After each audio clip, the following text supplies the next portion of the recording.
여러분 안녕하세요, 롱장입니다. 요즘 부동산 시장에서 상당한 비중을 차지하고 있는 이슈죠. 보증금 반환에 대한 DSR 규제 완화. 일시적이든 조건부든 어쨌건 뜨거운 이슈 맞습니다.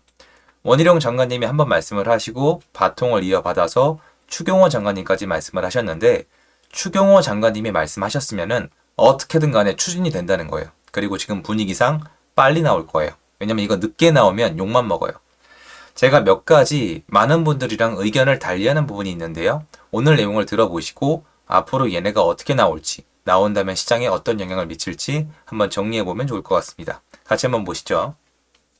시청하시기 전에 구독하기, 좋아요, 멤버십 부탁드리고요. 멤버십은 매주 토요일 라이브를 진행하고 있습니다. 그리고 제 정규 강의 15기 6월 8일까지 접수가 가능한데요. 오늘이죠. 오늘까지 접수가 가능하신데요.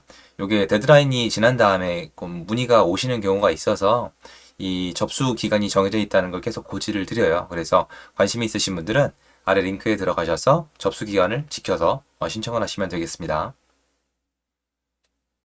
빌라 사기 이어 역전세 경고음, DSR 규제 완화 거론, 근절 대책도 필요, 전세 제도 존재하면 언제든 다시 문제. 일단은 많은 분들이랑 제가 생각이 다른 점 한 가지를 좀 전달을 해드릴게요. 자, 여러분, 저희 집 그리고 저를 다 포함해서 상당히 오랜 기간, 인생을 따지고 보면 제 인생의 절반이 넘네요. 세입자로 살았습니다. 맞아요. 세입자로 살았어요. 그리고 안 좋은 임대인이 있는 거 저는 100% 인정을 합니다.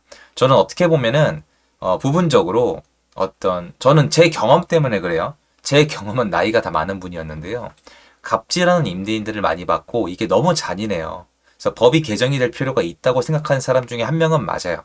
그런데 문제가 뭐냐면 전세 있죠. 전세가 어떤 건지 말씀을 드리자면 지방에 가면은 오래된 도시가 있어요. 서울도 인근에 경기도 가면 진짜 오래된 구도심이 있거든요. 막 30년, 40년 전. 그러니까 복덕방, 그러니까 공인중개사님들 보면 되게 나이 많은 분들한테 가면은 만약에 매매랑 전세가 붙어 있으면은 계약을 할 때 예전에도 있었던 일이거든요. 이 얘기를 해주세요. 자기 들어가서 만약에 임대인한테 문제가 생기면 얘가 망하거나 아니면 뭔가 일이 잘못되면은 이 집은 딛게 된다. 그러니까 어떤 거냐면은 예를 들어서 집값이 2억이에요. 근데 전세가가 1억 5천이에요. 5천밖에 차이가 안 나잖아요. 그러면 1억 5천에 전세로 들어가서 집주인이 약속을 못 지키면 이게 예집이 되는 거예요. 실제로 왜 그러냐? 이게 풀어서 얘기 안 해서 그렇지 지금 일어나고 있는 일이에요. 2억짜리 집에 1억 5천에 전세로 들어가게 되면 2억짜리 집이 집주인이 망해서 경매로 넘어가게 되면은 1억 5천 아래에서 낙찰이 될 가능성이 높으니까 세입자가 떠가는 경우가 많았습니다. 그래서 처음부터 애시당초 너 전세에 매매가랑 큰 차이 안 나는데 일 잘못되면은 이거 네 거야. 무슨 말이냐면 집주인은 집을 걸고 돈을 꾸는 거예요. 집에 대한 처음에는 사용 수익권을 주고 처분권이 마지막 담보인 거예요. 전세 계약했죠? 계약 기간 동안에 처분권은 임차인한테 없어요. 사용 수익권만 있어요. 처분권은 집주인에게 있다가 제때 돈을 못 돌려주면은 집에 대한 처분권이 전세입자한테 넘어오는 게 마지막이에요. 근데 이게 법에 명시되어 있진 않아요. 근데 저는 개념이 그렇거든요. 그래서 정부에서 뭐라 그랬어요? 4인 간의 거래다. 4인 간의 거래인데 집주인이 임차인한테 2억 원의 채무를 발생을 시켰잖아요. 돈을 빌렸죠? 그러면 담보물은 뭐예요? 담보물이 집이죠. 그럼 이게 못 갚았죠? 그럼 집 날라갔죠? 그럼 끝이에요. 물론 여기서 변제가 다 안 됐다? 그럼 다른 거 치고 들어오겠죠. 그러니까 무슨 말이냐? 전세 제도는 이거를 가지고 있다고, 여러분. 여러분 돈 빌려주고 못 받은 거 없으세요? 사기 당한 적 없으세요? 주식 쪽, 비트코인 쪽 사기 많잖아요. 돈 빌려가서 안 갚는 거 한국에 1년에 셀 수 없는 사건이 나온단 말이에요. 그런 거랑 비슷해요. 전세는요, 돈 빌려주는 거예요. 물론 이 안에 거주라는 신성한 목적이 들어간 거 잘 알고 있어요. 그래서 옛날에 임대차 특별보호법 나오고 임대차 3법도 나온 거잖아요. 그리고 모든 법이 임차인 중심으로 만들어진 것도 이거잖아요. 하지만 본질은 돈을 빌려주고 집에 앉아 있는 거란 말이에요. 그러면 전세 제도가 있는 이상 보증금 반환 사고는 없어질 가능성이 거의 없어요. 그리고 역사적으로 수많은 대통령이 법으로 이 부분을 보완하고자 노력을 많이 했어요. 영상 이미 한번 올렸죠. 에스크로 제도 이번에 처음 아니에요. 옛날에 나왔습니다. 어떻게 됐다? 망했다. 임대인이 도저히 놓을 수가 없으면 전세가 공급이 안 되는데 한국은 전세에 대한 수요가 있다. 앞으로도 있을 것이다. 제 주장은 전세 제도는 없어지지 않는다. 보증금 반환 사고도 없어지지 않는다. 전세 사기도 없어지지 않는다. 나쁜 놈 아니냐? 여러분, 개인 간의 채무 중에 사기꾼이 없어질 것 같아요? 기획부동산 없어질 것 같아요? 그리고 하나 더 말씀드려 볼까요? 지역주택조합. 지역주택조합이 솔직히 합법이라는 탈을 쓴 불법 아니에요, 거의? 그거 왜 안 없어집니까? 안 없어지잖아요. 지역주택조합도 못 없애고 있는 게 현 정부예요. 지난 정권도 마찬가지고요. 그런데 이게 없어지겠습니까? 아니란 말이에요. 그리고 요번에 지금 뜨거운 이슈가 뭐냐면 얘예요. DSR 규제 완화. 이게 뭐냐면 형평성 문제가 있어요. 지금 전 국민이 DSR 규제를 받고 있어요. 대출을 마음껏 못 써요. 과거는 어쨌건 간에 전 국민이 공평하게 DSR을 못 쓰고 있는데 집주인이 잘한 것도 아니고 임차인의 돈을 못 빌려준다는 이유로 DSR을 풀어준다? 그럼 이건 혜택이란 말이에요. 그러니까 안 된다고 얘기할 가능성이 높아요. 형평성 문제를 두고 있을 때는 저도 안 해주는 게 맞다고 생각을 해요. 진짜예요. 그렇게 생각을 합니다.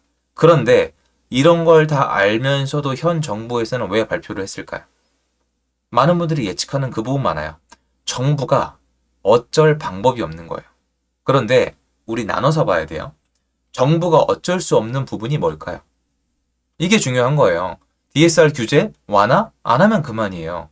이 형평성 문제 불평도 많이 나올 거란 말이에요. 그럼 안 해주면 그만인데 이거 보나마나 불평불만 나올 게 뻔한데 정부는 원장관님 넘어서 추장관님이 왜 발표했느냐? 뭐가 문제일까요? 이거예요. 임차인이 보증금을 못 돌려받잖아요? 그럼 이게 문제가 되는데 사인 간의 문제라면서요.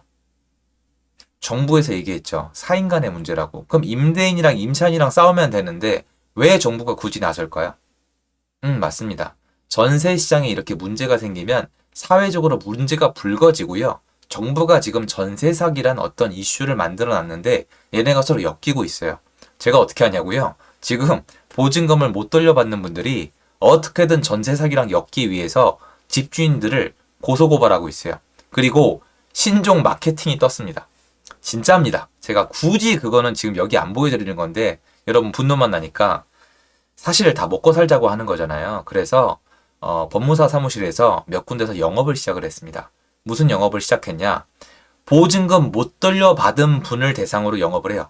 그럼 이 사람들이 영업을 들어오면 뭘 하고 있냐? 행정대리, 가압류 걸고 소송 걸고 이거 있죠. 이거를 다 거는 거예요. 그것도 집단으로. 수수료 다 받습니다. 그럼 이게 집주인을 고발 안 할까요? 근데 경험해 보시면 알겠지만 뭐 속력의 차이겠지만 고소고발한다고 돈을 돌려받는 게 아니에요. 지금 정부에서 뭐 형법 처리를 한다고 해도 지금 집주인이 돈을 못 돌려주는 게 현실이거든요. 그래서 이게 사회적으로 지금 아사리판이 됐어요. 무슨 말이냐? 전세 보증금을 못 돌려받으면 정부 탓을 하는 시스템이 만들어졌단 말이에요. 한 바퀴 더 돌아서 말씀을 드리면은 정부 탓을 하면 정부는 못 버티니까 DSR 규제를 완화해서 집주인이 책임지라고 하고 있는 거예요. 하고 싶은 얘기가 뭐냐? DSR 규제 완화, 형평성에 안 맞는 거 맞아요. 이전에 집주인들이랑 임대인들이 당한 것들 이거 얘기하는 거 아니에요. 저 너무 잘 아는데 그 얘기하는 시간이 아니라 형평성에 안 맞지만 정부가 풀어주려는 이유는요. 임대인들을 위해서가 아니에요. 본인들한테 화살이 날라오는 게 무서워서예요. 그러면 이거 할까요? 안 할까요? 한다고요. 그러니까 형평성을 따져도 소용이 없어요. 형평성이 안 맞는 건 누구예요? 임대인이 안 맞죠. 근데 이게 만약에 임대인을 위한 시스템이다. 그럼 임대인 기준으로 형평성이 안 맞으니까 안 될 가능성이 있는데 임대인을 기준으로 하는 게 아니라 정부를 기준으로 해야 돼요. 지금 전세 사기에 들어가야 혜택이라고 표현하면 안 되겠죠. 정부의 지원책을 받는데 다 전세 사기라고 주장하고 싶을 거 아니에요. 지금 그 현상이 일어나고 있다니까요. 아사리판이 되고 있고 점점 뭉치면서 여당을 공격하고 있어요. 정치적으로. 그러면 보증금 반환 사고가 늘어날수록 가장 불혜택을 보는 건 누굴까요? 임대인일 것 같죠? 임대인은 어차피 정해져 있는 일이에요, 여러분. 임대인들은 보증금 못 돌려주면 어차피 불혜택이 와요. 이 정해져 있던 건데 정부가 문제라고요. 그래서 이거는 할 수밖에 없어요. 형평성이고 나발이고 이거 빨리 나올 거예요. 조만간 나올 겁니다. 저는 6월 달 안 넘어갈 거라고 보고 있습니다. 그래서 이거는 지금 막을 방법이 없는데 제 말은 디테일에 어떤 조건부를 보냐, 얼마나 풀어주냐 이거에 따라 뭐 사람들의 의견도 달라질 건데 문제는 그 푸는 정도에 따라서 이 정부가 처해 있는 보증금 위반한 전세 사기 사건에 대한 부담감은 줄어들지 모르겠지만 얼마큼 줄어들지 모르겠지만 향후 시장에 있어서 만약에 이게 많이 풀린다? 그러면 금매가 줄고 매매가 상승 효과가 있습니다. 이거 어쩔 수가 없어요. 정부 이거 알고 있습니다. 그런데도 푸는 이유는 본인들을 위해서라고 저는 생각을 해요. 그래서 여러분들은 이게 완화론이 나오는 건 이미 정해졌다라고 생각하시는 게 맞고 얼마나 완화가 돼서 추후에 매매가, 전세가, 월세가에 영향을 미치느냐 이게 중요한 거예요. 그래서 제가 나오면은 그거를 분석을 해서 전달을 해드릴 예상입니다. 그래서 한번 지켜보시면 좋을 것 같아요. 그래서 이게 지금 형평성 문제가 나오니까 나오면 안 된다 이런 기사가 많이 나오고 있거든요. 부작용 이런 얘기가 나오고 있는데 그거랑 상관없이 저는 나올 수밖에 없다라고 생각을 하고 있습니다. 같이 한번 생각해볼 문제라고 생각을 합니다. 도움됐으면 좋겠습니다. 감사합니다.